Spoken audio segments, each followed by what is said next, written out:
Hey everyone, I'm Joel Leschler, a producer from 2K Australia. Hi everyone, I'm James Lopez, producer at Gearbox Software.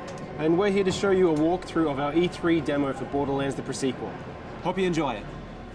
Alright, so we're actually going to be playing through as Wilhelm during this playthrough, and we're selecting his action skill now, which is his ability to spawn these two drones, Wolf and Saint. Wolf is an attacking drone, while Saint is more of a buffing regen drone. We're going to go down the Cyber Commando skill tree. This one's really cool because if fans remember Wilhelm from Borderlands 2, he was just a giant loader with a human head on top. But in this game, it's his origin story, and he starts out just as a man. But you have the ability by going down this skill tree to start turning him into that giant robot that he was in Borderlands 2.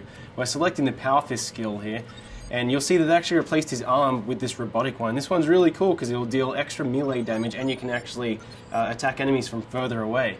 And if you look at the Shock Absorbers one, which replaces his leg with a robotic leg, this allows you to shoot and reload while you're sprinting, which can come in really handy. The Meteor Slam is also really useful because the butt stomp or ground pound or slam or whatever we're calling it today is really, really powerful in Borderlands the Pre-Sequel. When you're playing in low gravity, you're able to do this huge amount of damage when you slam down to the ground. And that's about all the skill points we can use right now, but we're pretty close to leveling up again. So when we do, we're going to show you the Vengeance Cannon, which is Wilhelm's capstone skill inside the Cyber Commando tree. Yeah. We have a look here, we actually just shot an air geyser, and when these are shot, they shoot out this oxygen which replenishes your Oz kit, but it also propels you up in the air. And the higher you get, the more damage you can do from your butt stomp. So if you hold that crouch button, you slam down on the ground, you deal this huge amount of damage to enemies on the ground. Yeah, geysers are a great way to do a slam immediately instead of having to kind of like prime yourself for it. You can hop on one of those and just immediately move off it and slam someone into oblivion if you want to. Here's another example of how the levels are informed by low gravity in Borderlands the Pre-Sequel. You're able to do these massive leaps and bounds, and really you have a lot more freedom as a player. The scope of travel has increased so much. And we're able to use the air boost by venting some oxygen. You're actually able to go even further by propelling yourself forward or even higher. Yeah, and it's cool that we have these abilities. They obviously come with some cost on the oxygen meter, but we get plenty of ways for you to get that oxygen back. You know, we've got oxygen canisters that drop from when you kill enemies. We have the air geysers. We have other like cracks in the ground that air can come out of. They won't give you that jump, but they will give you back your oxygen. We also have oxygen generators, and even like certain Oz kits will allow you to create an oxygen bubble whenever you do a slam attack. Now these enemies that we're fighting at the moment, the Kragans, they're some of the moon beasts. They're essentially these moon rock monsters, but because this is Borderlands, they absorb elemental attributes as well, and these ones have absorbed cryo damage. We have a lot of liquid methane around this area of Elpis, and they've kind of inherited those abilities, and they're kind of doing cryo damage towards you. But you have the ability to kill them, but what's really interesting about these guys is when you kill them, they actually shatter into two smaller Kragans. Yeah, so you might start off one-on-one and feel like you've got a pretty even fight, but as they break into smaller groups and become more numerous, you might have a really big fight on your hand. Alright, why don't we try and show off Wolf and Saint here, Wilhelm? Alright, so Wilhelm just deployed Wolf and Saint. Those are his two drones.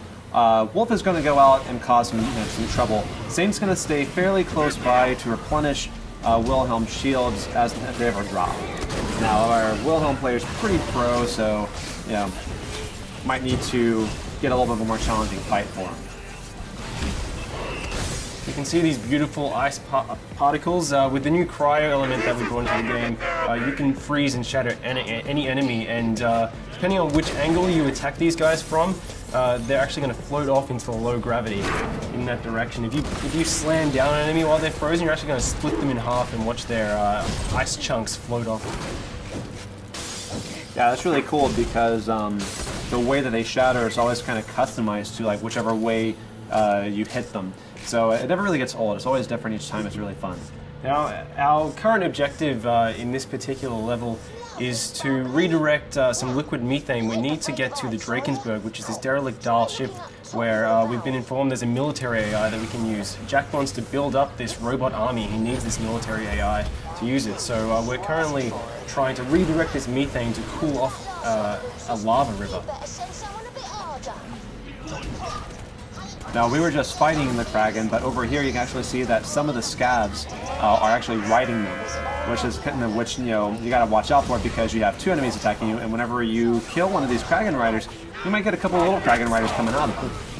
You see, Wilhelm was also using these jump pads, so along with the oxygen geysers, we have these dial jump pads which are placed throughout the levels, and some of these shoot you straight up into the air, and other ones kind of propel you really far forward.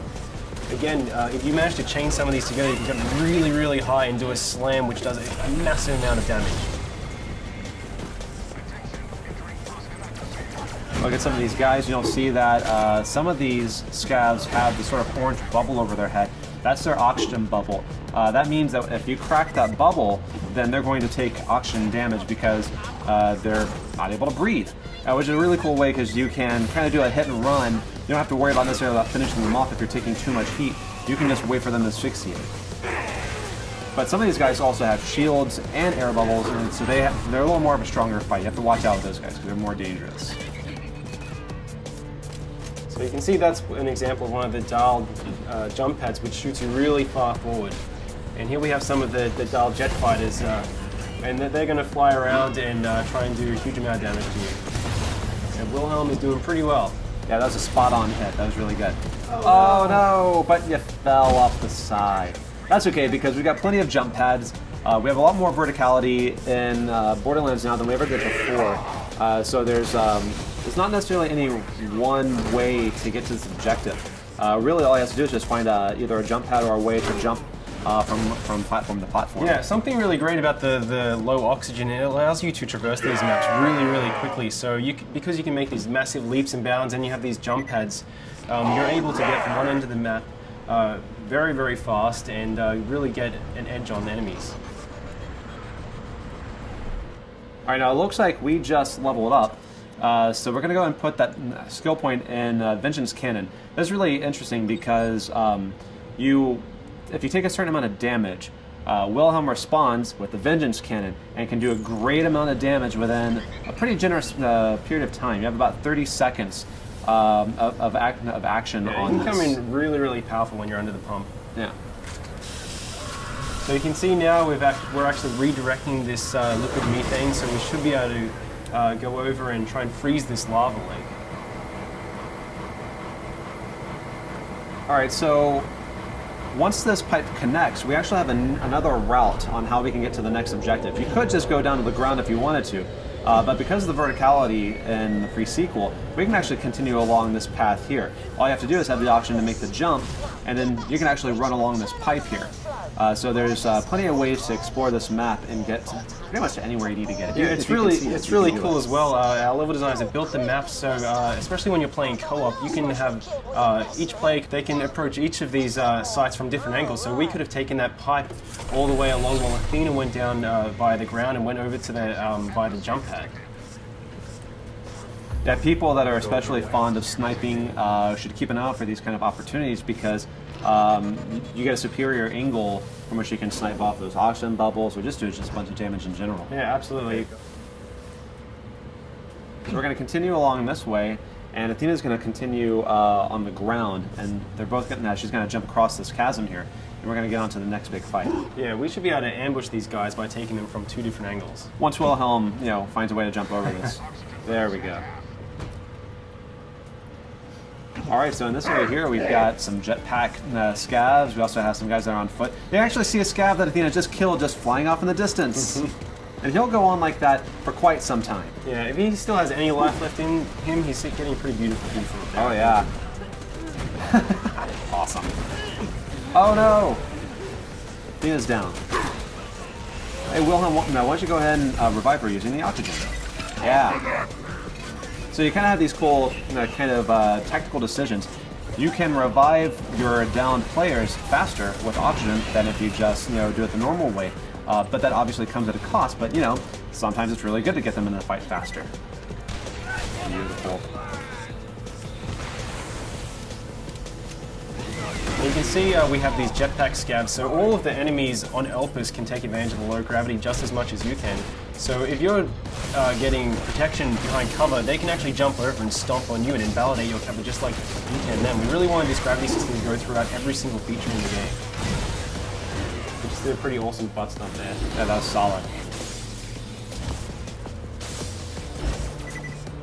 Here's some of our new vending machines that we're just kind of teasing as we run by them, but you can see more about them later on. All right, we're coming into the processing plant now. This is actually where you just directed the liquid methane to, and it's really important that you do this because we're going to use it to freeze a lava river so we can form a natural bridge that we can cross over to the Drakensberg, which is in the next map. Now this has a lot of enemies in it. Definitely a good time to bring out Wolf and Saint. Yeah, try and use those jump pads to get a height advantage of the players as well. If you stomp down. He just shocked that scav when he did that ground pound because of his because of the Oz kit that he has. It's really cool because each Oz kit can have a variety of features on it. Some of them will do your basic oxygen extension, but some also add elemental attacks. Some will create oxygen bubbles whenever you do a slam. There's a lot of layers to them because it's really important to us that our gear be relevant and offer some really cool stuff. Obviously, these sort of varieties are really important to us. Whenever we added the ice elemental, this also is represented across all gear items. So you've got it in shields, you've got it in grenade launch, you've got it in guns, and we also have lasers. Lasers support all the elementals, so we've added even more bazillions of gear. Yeah, you can see Borderlands. right here we have an ice laser. So we're able to shoot this beam, this kind of freeze ray, and then we can do a butt stomp and hopefully shatter this guy. Getting close. Nearly. Uh-oh. And the higher you get, the more damage you're going to do. So, very close.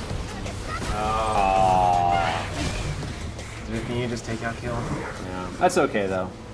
It's always next time. So it looks like we cleared out the enemies here. Let's try and get that methane onto the lava river. Sir, I've got my best people working. It is Borderlands though, so you always have to loot. That's right. Let's take all of them over. Who the hell is Ninja. that? That is the 10-year-old boy we hired to help us. You're fired, John. You can see the Drakensberg out there in the distance, so that's our objective. We want to get to this crashed Dahl ship to get this military AI. Once we get that military AI, Jack can put into the loaders, which up until this point have been useless. They're just construction bots, basically. But once we put the AI in them, we'll be able to weaponize the loaders and reclaim Heligos, which is the moonshot facility. I need you to dump the methane from the reservoirs into the lava. We'll create our own path by cooling it off. This is gonna be ace. The lake should be safe now. Let's get to the Drakensberg. Alright, So you success. can find that Let's make our AI way over to the Drakensberg. Lads, looks like we're going to have guests over. The kind the bosun wants dead as quickly as possible. Of course, will Borderlands be without a bunch of big baddies to have to fight? Yep, they just get bigger and bigger. I really like that he's an ice dragon, but he also has lava inside of him. Yeah, I see that all the time. Yeah, it makes sense. All right, guys, and that's our E3 demo. We hope you enjoyed seeing it. Please stay tuned for more pre-sequel news.